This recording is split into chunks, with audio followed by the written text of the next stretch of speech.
इसके बाद प्रश्नावली 1.1 में ही प्रश्न क्रमांक 4 हम लोग करेंगे, जिसमें दिया गया है यूक्लिड विभाजन प्रमेयिका का प्रयोग करके दर्शाइए कि किसी धनात्मक पूर्णांक का वर्ग किसी पूर्णांक m के लिए 3m या 3m प्लस 1 के रूप का होता है। तो इसके लिए हमें सबसे पहले यूक्लिड विभाजन प्रमेयिका का प्रयोग करना है। इसमें दिया गया है धनात्मक पूर्णांक, तो हम लोग इसको थोड़ा रफ में समझ लेते हैं। माना कोई धनात्मक पूर्णांक है a, इसको हम भाजक 3 मानते हैं क्योंकि हमें 3m या 3m प्लस 1 के रूप में दिया गया है, तो हम यहाँ पर भाजक लेंगे 3। अगर यहाँ पर हमें 4m या 4m प्लस 1 का होता तो हम यहाँ पर लेते 4। अगर 5m या 5m प्लस 1 का रूप का होता तो आप यहाँ पर 5 लिखते। और यदि हम इसको भाग देते हैं और कोई शेषफल आता है r और कोई भागफल आ जाता है q, तो कोई भागफल q और शेषफल क्या होता है r। तो यहाँ पर जब हम यूक्लिड विभाजन प्रमेयिका लगाएंगे तो a का मान किसके बराबर होगा, तो a बराबर होगा भाजक आखिरी संख्या में और प्लस क्या हो जाएगा शेषफल। तो ये कहलाता है यूक्लिड विभाजन प्रमेयिका। तो इसको हम इस तरीके से भी गुणा का चिन्ह हटा के 3q प्लस r के रूप में भी लिख सकते हैं। तो यहाँ पर हमने जो a है इसको क्या माना है धनात्मक पूर्णांक, तो हम लिखेंगे माना a कोई धनात्मक पूर्णांक है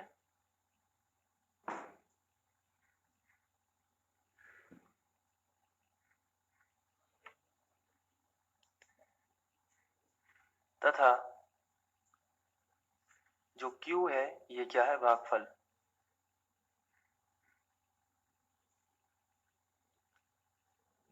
तो यहाँ पर हम जब प्रमेयिका लगाएंगे तो इसलिए यूक्लिड विभाजन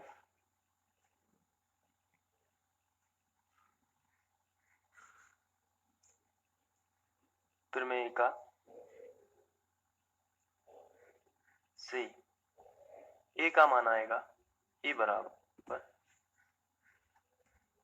3q प्लस r। अभी हम लोगों ने देखा हुआ है यहाँ से 3q प्लस r, ये रहेगा a का मान, जहां हम लोग जानते हैं कि r शेषफल है।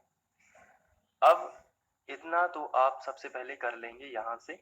इसके बाद यहाँ पर आपको देखना है कि भाजक कितना है, तो आंसर है भाजक है 3। तो शेषफल क्या क्या हो सकता है, शेषफल 3 से छोटा यानी कि भाजक से हमेशा छोटा ही रहता है, या तो शेषफल 0 हो सकता है, या फिर शेषफल 1 हो सकता है, या फिर 2 हो सकता है।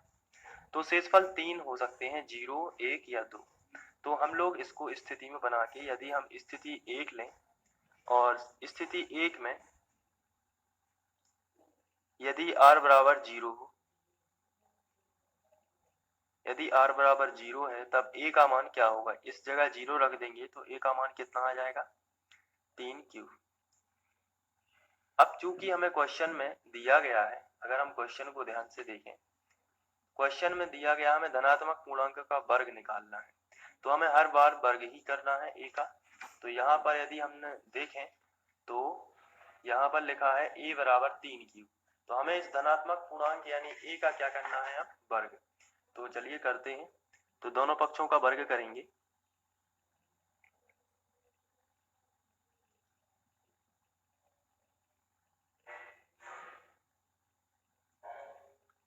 तो यहाँ पर हो जाएगा a का वर्ग, यहाँ पर हो जाएगा 3q का वर्ग। a का वर्ग एक ही होगा, a वर्ग ही होगा, और 3q का वर्ग हो जाएगा 9q वर्ग, क्योंकि 3q गुणित 3q 2 बार होगा, इसलिए आ जाएगा 9q वर्ग। तो इतना आप कर लोगे सबसे पहले। तो इसके बाद हम लोग 9q को लिख सकते हैं a वर्ग बराबर 3 गुणित 3, 9 को हम लिख सकते हैं 3 गुणित 3 और q वर्ग ज्यों का त्यों। तो यहाँ पर हम a वर्ग बराबर 3, इसको हम m मान लेते हैं इतने को, तो हो जाएगा 3m, जहाँ m बराबर हमने माना है 3q वर्ग। ये तो थी स्थिति 1। अब हम लोग स्थिति 2 ले लेते हैं।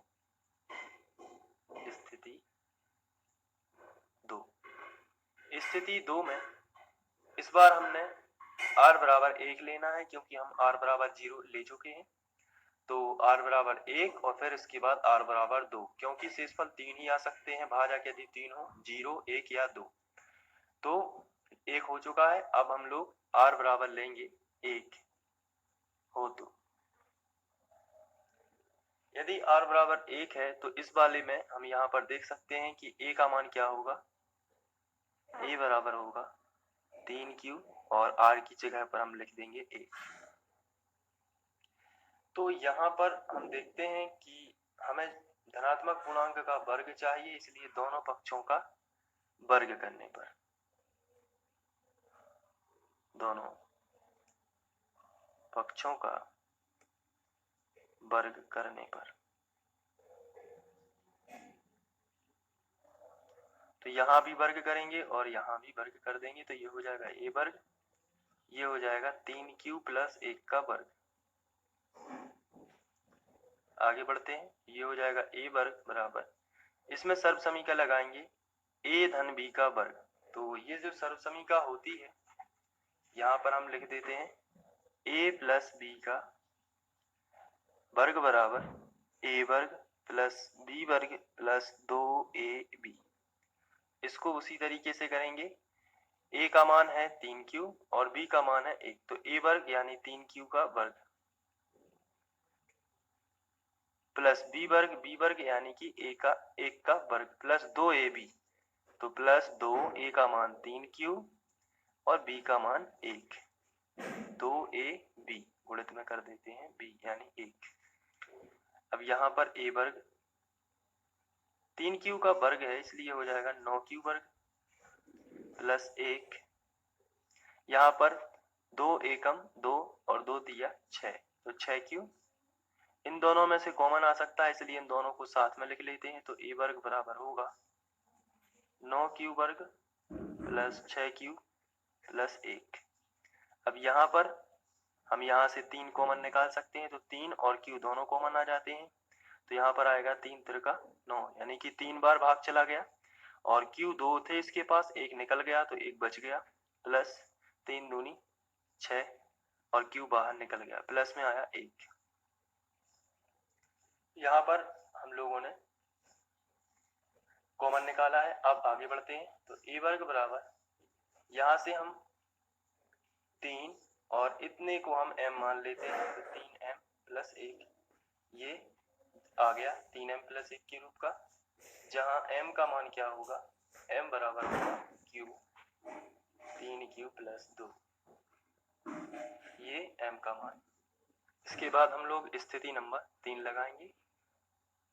स्थिति 3 और इसमें हमें r बराबर अब 2 मानना है।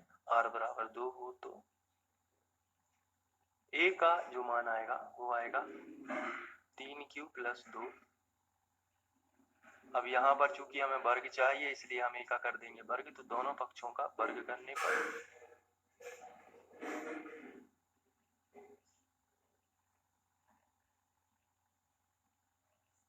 यहाँ पर हो जाएगा a वर्ग, यहाँ पर होगा 3q प्लस 2 का वर्ग। तो a वर्ग बराबर यहाँ पर हो जाएगा a धन b का होल वर्ग एक बार फिर से, तो a वर्ग यानी 9q वर्ग, b वर्ग यानी 4 प्लस 2ab, तो ये हो जाएगा 12q। 2ab 2 दिया 6 दूनी 12 और q। अब यहाँ पर इन दोनों में से कॉमन आता है तो पास में लिख लेते हैं, तो a वर्ग बराबर आएगा 9q वर्ग, इसको पास में लिखेंगे 12q और इसको हम 4 को लिख सकते हैं 3 प्लस 1, यहाँ कर देते हैं आगे। तो a वर्ग बराबर आएगा, यहाँ से 3 3 3 कॉमन है, यहाँ 3 अगली 3 संख्याओं में, तो 3 कॉमन निकालेंगे तो आएगा 3 त्रिका 9 और q स्क्वायर प्लस 3 चौके 12 यानी कि 4q प्लस 3 एकम 3 और प्लस 1 पहले से ही था, तो हम यहाँ पर लिखेंगे प्लस 1। तो कॉमन निकालने के बाद हम देखते हैं यहाँ पर ए स्क्वायर बराबर 3 और इतना सब जो है वो m है, 3m प्लस 1, ये भी 3m प्लस 1 का रूप का ही है। तो जहाँ m बराबर होगा